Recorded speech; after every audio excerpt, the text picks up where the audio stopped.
Hello and welcome to week 3 and module 3, monitoring Earth's vitals. We've already talked a lot in this course about massive changes to Earth systems over many millennia. This week focuses on the question of how we detect such changes.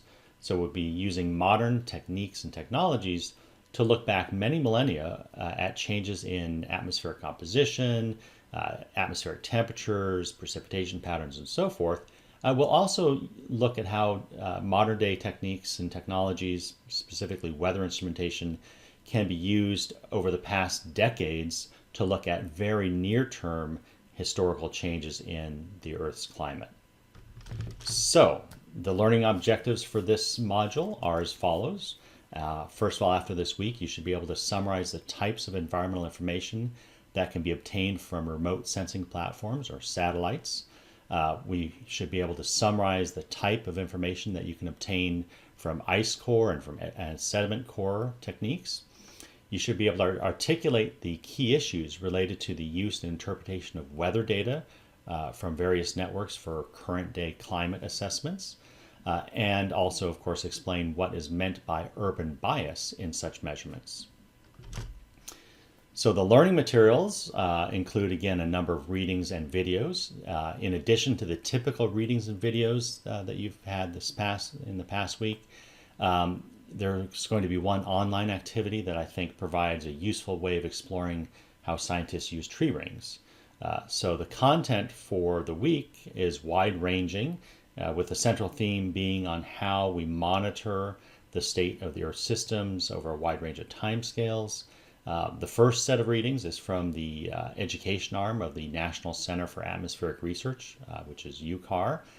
In these readings, you're going to learn about techniques to understand past climates, including everything from tree rings to ice cores, so everything that we refer to as paleoclimate research.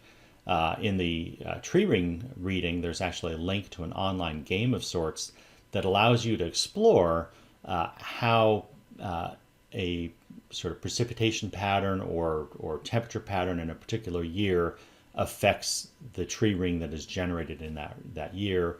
So I encourage you to use that game and to play at least the first 3 levels of that game, which allow you to look at temperature by itself, precipitation by itself, and then the combination of the two.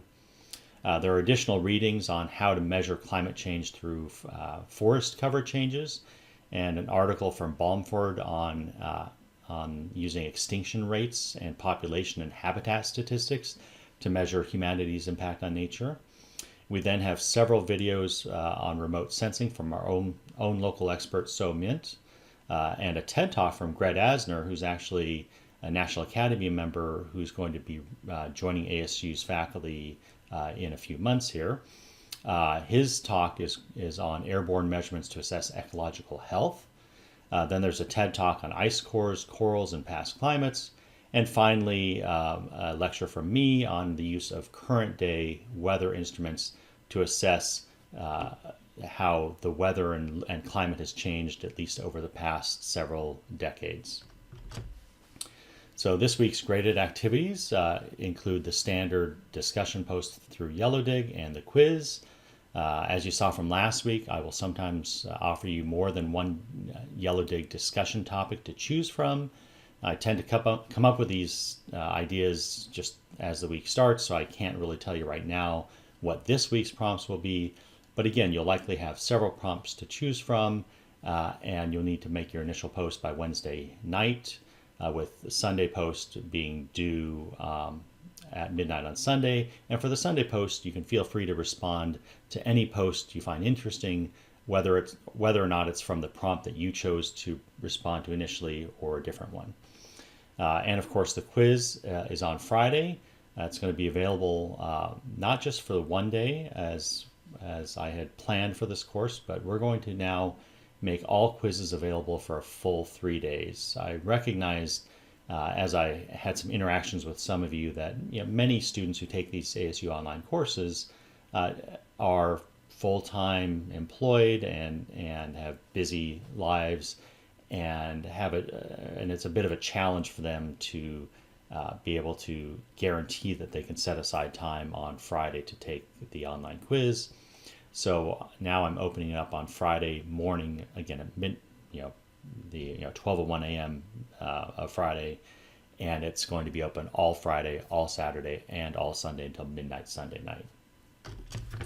So special notes for this week, as you heard me say just a few slides ago, there's a lot of content for this week. So take advantage of the fact that it's available online starting on Saturday. However, as is going to be the case throughout the entire course, the discussion prompt will not be available until first thing Monday morning. Again, this is because the YellowDig automated grading week starts on Mondays and runs through Sundays. So I don't want you to have access to the prompt and inadvertently start to answer the prompt before the grading week starts. And to clear up some questions about the automated grading for YellowDig, don't worry when you look in the grade book and you see what appears to be very low numbers for your grades in YellowDig. The automatic grading portion of YellowDig that simply is looking at participation, again, is on a grading week from Monday through Sunday, and you accumulate points over the entire semester. So there are 21 points available over the 8 weeks of the semester, and you can't get more than 3 points in a week. So if you do the math, you realize that you actually have a safety net where if you missed 1 week's YellowDig points, you can still get full credit for participation. One funny thing about how YellowDig transfers the data to the Canvas gradebook is that it rounds funny. So if you got 3 points in your first week of YellowDig, the way YellowDig puts this information into Canvas, it says, well, you have 3 points out of 21 so far, and so that is 3 divided by 21, which is 0.14, and it just rounds it at the second decimal there. And then it multiplies it by 21, the total amount of points possible. So it's sort of like the percent progress towards your final grade. But because it does that rounding, 3 divided by 21 times 21 is not 3, but 2.94. So as you go through the course, you're going to see those rounding errors that will become smaller over time and will not adversely affect your final grade in any way, shape, or form. It's just how the data is presented to you. So again, I apologize for some of the confusion related to YellowDig. Have a great week.